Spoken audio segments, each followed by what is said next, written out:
पूर्वी माझं बापूचं गट होतच की भारतीय जनता पक्ष जेव्हा महानगरपालिकेच्या निवडणुकीमध्ये जाहीरनामा काढला, त्या जाहीरनाम्यामध्ये नागरिकांना असं शब्द दिलं जाहीरनाम्यामध्ये की येणाऱ्या निवडणुकामध्ये भारतीय जनता पक्ष सत्तेवर आला कुठलंच कर आम्ही ज्या वाढविणार नाही आहे तसं त्या आपण व्यवस्थित लोकांना सर्वसामान्य लोकांना मूलभूत सुविधा देऊ असं त्यांनी सगळ्यांनी असं शब्द दिलं। त्या शब्दाप्रमाणे मला असं वाटतं की येणाऱ्या कालावधीमध्ये भारतीय जनता पक्ष कुठलंही टॅक्सेस किंवा कर प्रणाली लागू करून पण असं काय नाही। मला काल नोटिफिकेशन जे पाठवले होते ते इंग्लिशमध्ये आमच्या घरी पाठवण्यात आलं, म्हणून मला इंग्लिशमध्ये जेव्हा मी थोडं बीकॉम शिकलेलं आहे आणि गेल्या अनेक वर्षापासून इंग्लिशचं सवय तुटलं आहे, त्यामुळं मला तर कळालं नाही लवकर, म्हणून मी म्हटलं आयुक्ताकडेच यावं।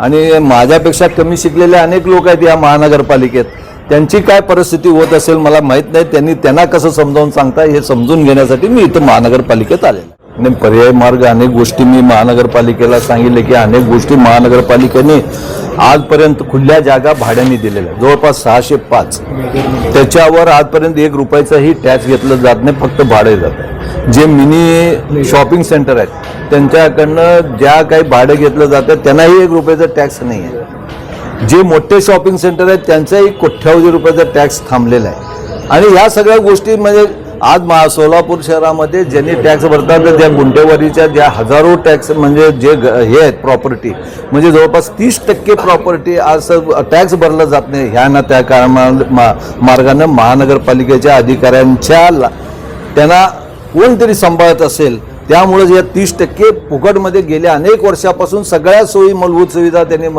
आपलं वापरतात, पण त्यांनी 1 रुपयाचा टॅक्स भरला जात नाही। 70% 60-70% जे लोक टॅक्स भरतात त्यांनाच आपण सातत्यानं कर वाढ किंवा कुठलेही टॅक्स लवकर भरल्याने दंड आकारणी हे सगळ्या गोष्टी आपण त्यांच्याकडून वसूल केलं जात आहे। पण ह्या 30-35% जे टॅक्स भरत नाही त्यांच्या बाबतीत काय, त्यासाठी मी तेही आयुक्तांना म्हणलं की ह्या लोकांकडनंही टॅक्स तुम्ही वसूल करा, म्हणजे आपल्याकडे उत्पन्नाचं साधन वाढ। गेल्या अनेक वर्षापासून आपण सांगतो की 30 ते 40% लोक टॅक्स भरत नाही त्यांच्याकडनं चालू करा आणि गुंठेवारी लवकर चालू करा की जेणेकरून आपल्याला गुंठेवारीचं हे केलं म्हणजे आपल्या महानगरपालिकेचं उत्पन्न वाढणार आहे। आणि मला असं वाटतं की हे केल्याशिवाय आपलं सोलापूर महानगरपालिकेचं उत्पन्न वाढणार नाही।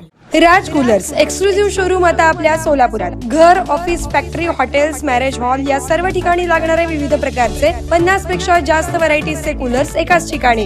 सोलापुरातील एकमेव exclusive cooler showroom Raj coolers, 7/8 Padmashri apartment, Arvindam road, Chhatrapati Sambhaji Maharaj चौक, सोलापूर। मोबाईल 9420 66 36 78। Delivery free. कोणताही कूलर घेण्या अगोदर राज कूलरला अवश्य भेट द्या।